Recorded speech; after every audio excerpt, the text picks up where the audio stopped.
Hi fellow villagers, and welcome to my channel! As you can see, I've got my Halloween village up and operational behind me, so now I'm in the process of transitioning over to a Christmas village. I'm building a completely new platform this year, and I'm calling it Holiday Hills. Right now, I'm working on lighted accessories for this particular village, and today's lighted accessory is going to be the Lemax Santa and candles. I absolutely love these. The Santa, this is a true blow mold and everything. It's just absolutely adorable. Problem is, the LEDs and the candles don't really work anymore, and the LEDs and the Santa are orange. Come join me as I reimagine these for 2025. Here we have a set of the Lemax Santa and candle yard lights. These were introduced in 2003 and retired in 2012. And thanks to the Lemax Collection website, we know that the approximate dimensions for the figures are 1.97 inches high by 1.97 inches wide by 0.79 inches deep. Come join me as I reimagine these for my Holiday Hills Christmas Village.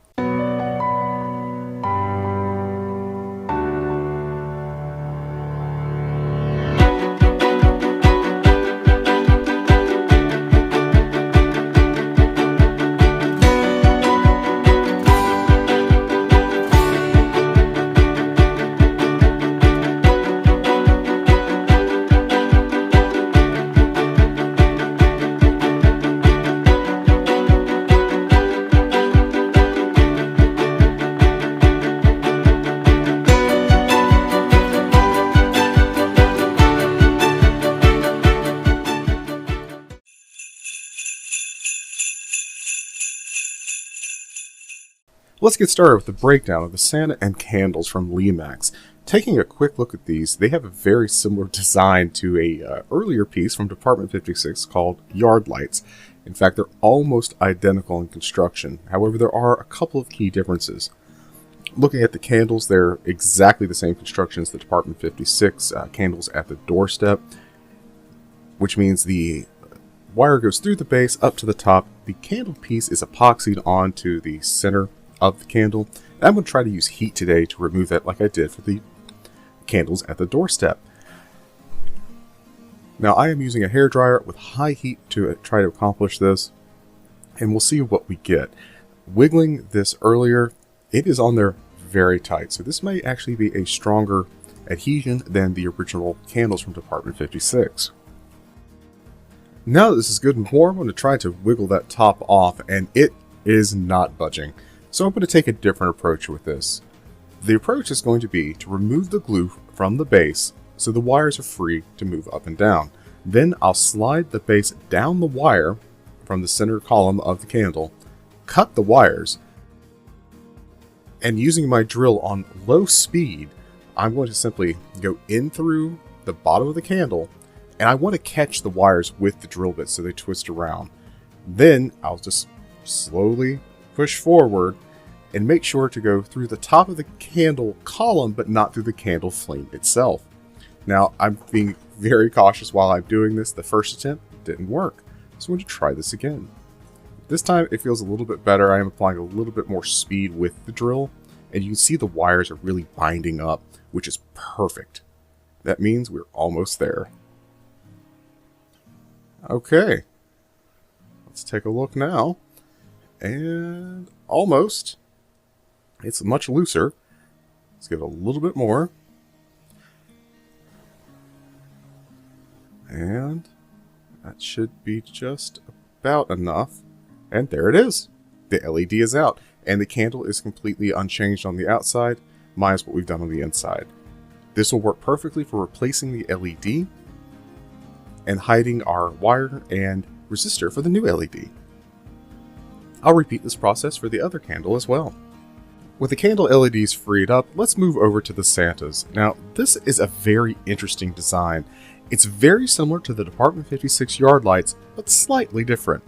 As you can see, there's a giant glob of glue under the bottom, which would normally be under the Lemax sticker. However, the wires don't actually go through the bottom, they go through the side. So this is a slightly different construction. In order to access the internals, we're going to have to take these little miniature blow molds apart. Now normally I'd recommend using a little bit of heat. The plastic can be brittle, and in this case they're going to be a little brittle. but just wiggling it back and forth, he comes apart. I did just lose a small piece of the back side of the plastic, and that's perfectly fine. As we can see, this is a 5mm LED. Let's go ahead and remove the other one, just wiggle back and forth, and he comes right apart. I believe these are orange LEDs, so let's just do a quick power check and see. And yes, orange LEDs. So these are going to get changed to a warm white to give it a nice soft glow.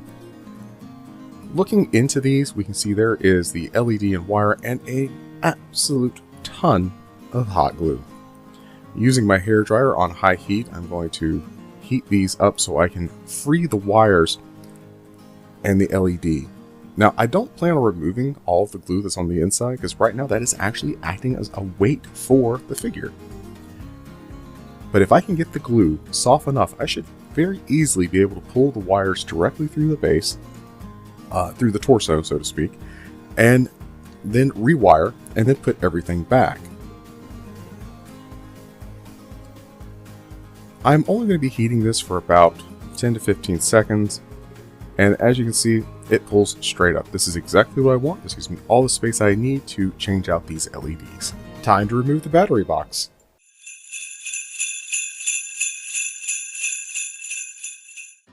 The next step in this process is to remove the battery pack and the original resistor. I'm going to be removing the retaining ring to get access to the DC jack. Using a pair of pliers just to loosen, twist this off and set it aside.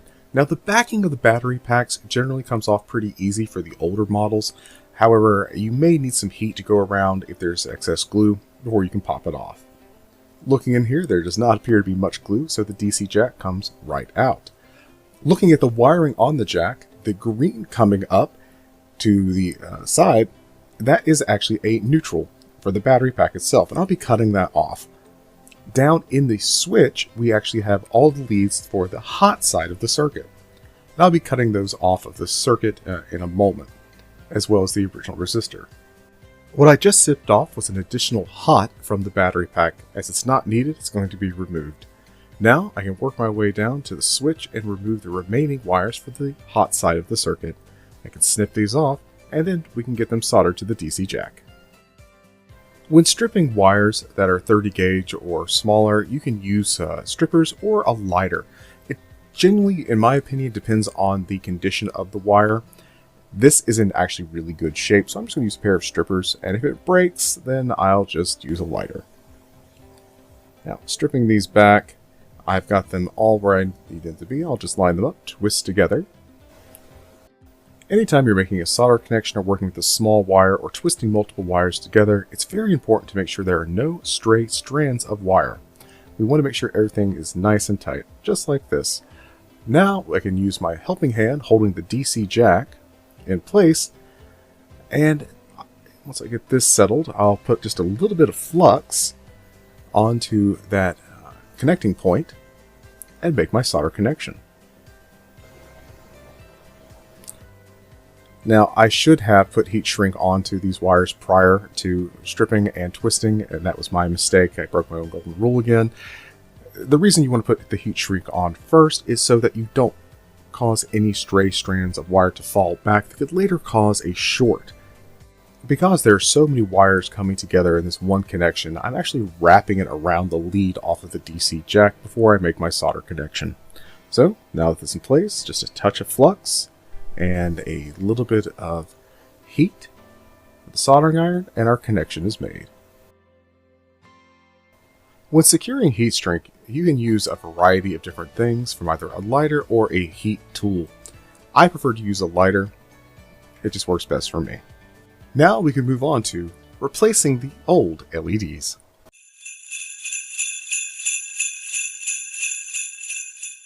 Let's take a quick look at our LED information and calculate for resistance before swapping out those LEDs. Let's start with the LED information for the candles. These will be 3mm flickering yellow that are 2 to 2.2 volt, 20 mA at 0.25 watts.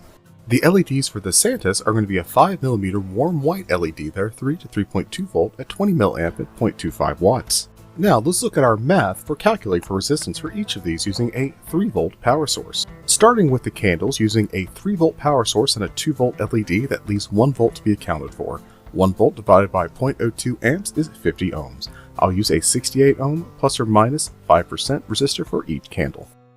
Now let's take a look at the resistance for the Santas using a 5mm warm white LED. This is a 3 volt power source with a 3 volt LED that's 0 volts. I'll use a 10 ohm plus or minus 5% resistor for each Santa to protect the LED. I've gone ahead and soldered the resistors onto the LEDs and applied heat shrink over them. With these connections, it's going to be very straightforward and nothing overly complicated, so no additional bends or anything is necessary. I'm going to go ahead and start with the Santas, and I'll be doing this live.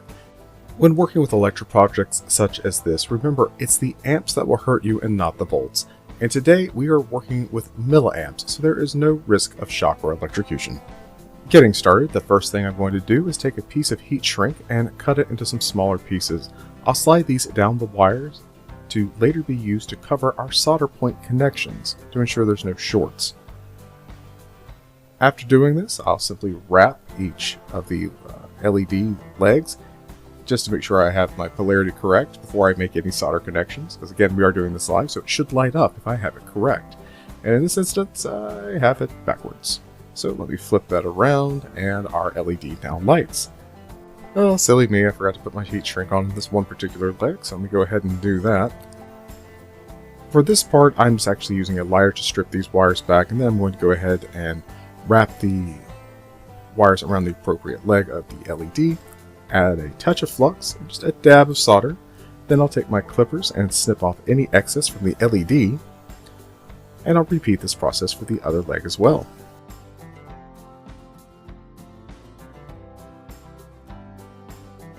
Once both my solder connections are in place, I'll slide the heat shrink up, use my lighter to secure it in place, and I'll repeat this process on the other Santa in this set. Once both Santas are done, I'll move over to the candles themselves and make their solder connections. I'm going to go ahead and cut a small piece of heat shrink that'll be used to cover our solder point connections for the LEDs in the candles. Slide this over the wire, and then we can start checking for polarity on the LED. As I'm not entirely sure which leg of this is what, it's always good to check, and that's the beauty of wiring live. So once it is in the proper orientation, the LED will light. So now, I couldn't really see it in my fingers, but there was a bit of light. I know which one is positive, I know which one is negative. I'll apply some flux to our connection, a dab of solder, and with both of these done, we can move on to reassembling the figures.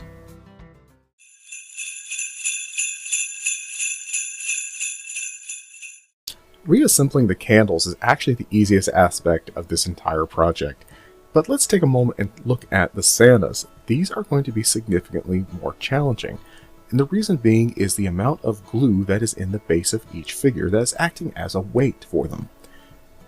As we originally heated up the glue to pull the wires forward through the torso, we're going to be repeating this process with the hairdryer on high heat to soften the glue to then pull the wires back through the base. So using high heat at about, I don't know, 5 to 10 seconds, just enough to heat it up. It certainly was an interesting choice to use so much glue as a base weight on these particular figures. So now that we've given it a few moments to heat up, let's go ahead and see if we can't pull those wires right back through. And there they go. So we can position the LED into the orientation that's going to be best for the figure, which is about where the old one was. I'm going to put it a little bit lower, and then simply attach the top. Now, because the base is already warm, this actually goes together pretty easy.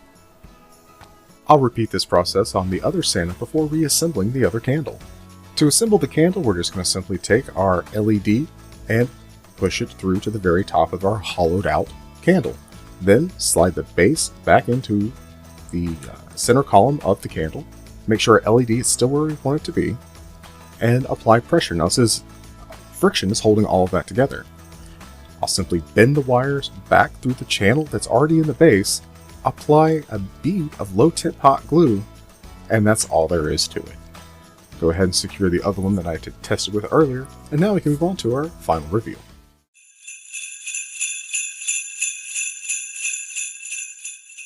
Let's take a quick look at our before, and now the after. I'm really happy how these turned out. The flickering for the candles, and now the Santa figures are a nice warm white, and they just really pop. So tell me, what did you think of this project? What would you have done differently?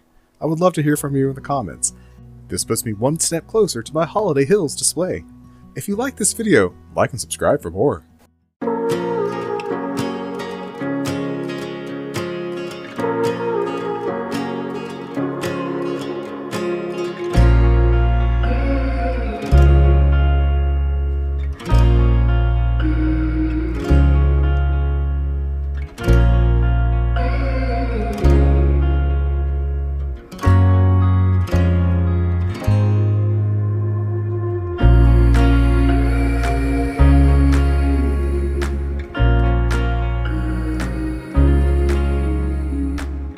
Happy holidays, and thanks for watching Lemax Santa and Candle Yard Lights Reimagined. If you like this video, like and subscribe for more.